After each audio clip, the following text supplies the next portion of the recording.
Hello, my friend. My name is Tessa, tessafyffe. I help you thrive with your hidden disability without the pain of settling for less than you deserve. How to authentically run your own race in life. How do we do that? This is a video about coping strategies to deal with the issue of comparison, those inner voices, right? Sometimes we notice other people a bit too much, or our focus is a lot on other people, and we're looking at them, we're looking at ourselves, we're looking at them, we're looking at ourselves, and then we start to compare. And it's like, oh, but she's doing so well, I'm still here. Or he's already moved on to that. What have I been doing for these last 2 years? It's a slippery slope, and it's not what I want for you, my friend. And it can be a human thing to do, but it's just that it can get quite toxic quite quickly. And it's not a good place to be in. I often think of when I've gone to my yoga class, and different yoga teachers I've had have said this in different ways, but in essence, yoga and your yoga practice is all about you on your mat.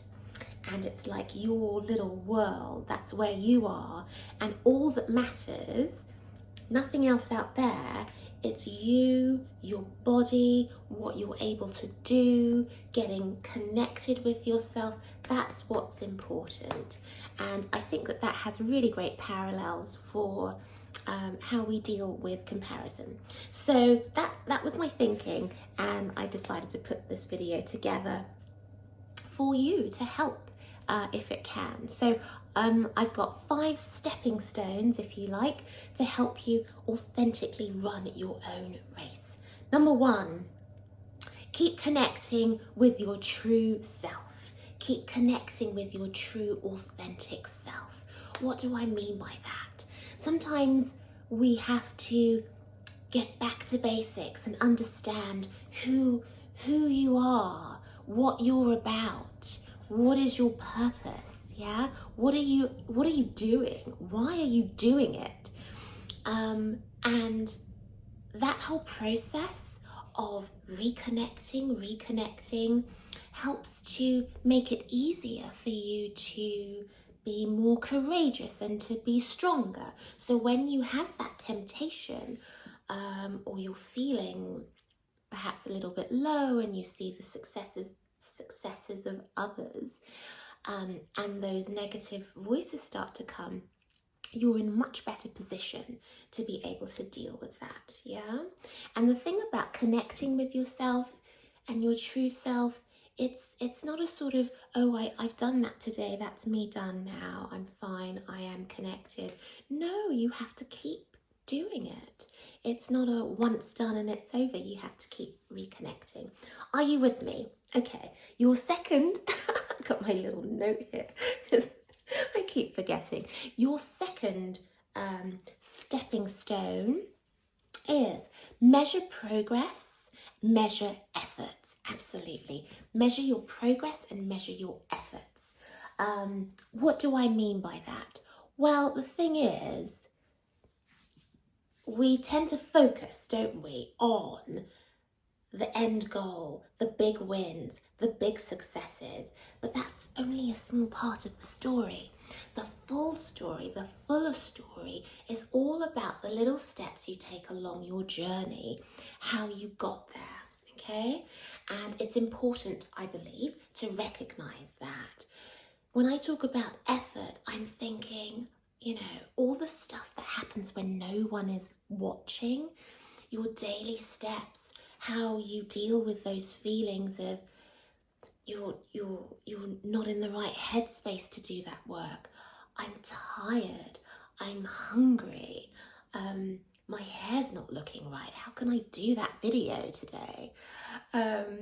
The times when you've fallen down, you've failed miserably at keeping to your schedule, but you pick yourself up again, the persistence, yeah? All those things that you do to help you move forward, they're very important, and you need to measure them, I believe.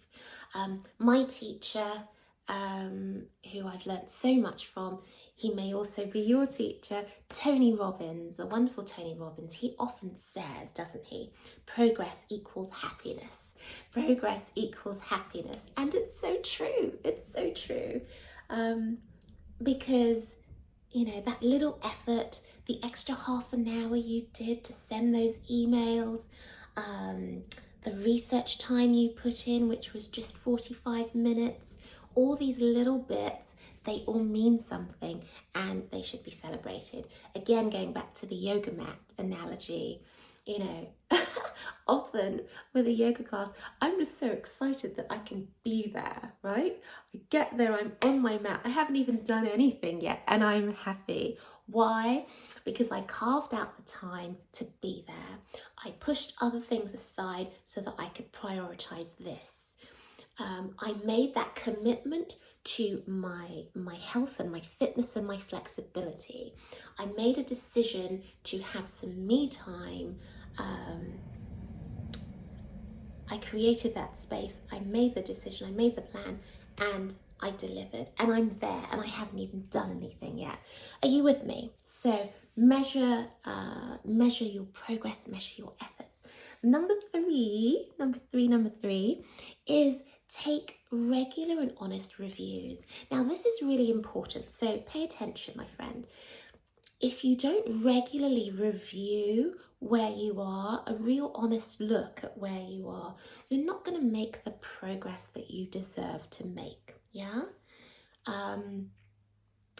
How can you know where you need to improve if you're not reviewing? And also, it's a question of taking fresh eyes, as it were, regularly to say, well, look, this is where I am now. This is where I want to get to by such a date, by December 28th. What are those steps? You know, reviewing those steps between here and here and keeping on top of them. It's so important. So whether you're doing that, you know, every 6 weeks, every 3 months, every week, really do take the time to book that in. Can't even speak today, I'm so excited. All right, number four stepping stone is celebrate others. Now it's honestly very healthy. It's lovely to be able to celebrate another's success. It doesn't have to end in the direction of comparison necessarily, yeah? It's a very human thing to do. Why wouldn't you celebrate somebody else? My goodness. The fact is, there is enough success for everybody. There is enough celebration for everybody. There is enough abundance, my friends, for everyone. There's enough to go round. So you celebrating someone is not going to detract somehow from your journey or your speed or, you know, you being enough. It's fine. It's fine. And it's a healthy thing to do. And it might well be that, you know, someone's story can inspire you in a positive way, yeah? Can inspire you and think, well, Tessa, you're not doing too badly. You've done these little steps. Keep going, keep going, keep going. So I would encourage you to think about, you know, celebrating others in that way. And the fifth and final stepping stone is giving thanks for where you are, and comparing yourself to where you were, right? So giving thanks, give thanks, have the gratitude. Well done, my friends. You're here. You're not where you were, right? Giving thanks for even being able to think about and articulate how far you've come. That in itself is really genius and should be celebrated too. I'd rather you compare yourself to how far you've come. The you from 10 years ago, the you from 5 years ago, 3 years ago, last year you, 3 months ago you, yeah? And feel good about the progress that you have made. Feel good that you are here. Okay, my friends, comment down below, let me know what was your number one takeaway. Comment down below, let me know what was your number one takeaway. My new book will be coming out hopefully in the spring. Keep an eye out for details. You can comment down below if you want to go on the wait list, okay? Just look out for the link soon. My name is Tessa, Tessafyffe. I'm sending you my light and my love, and I will see you on my next video. Bye.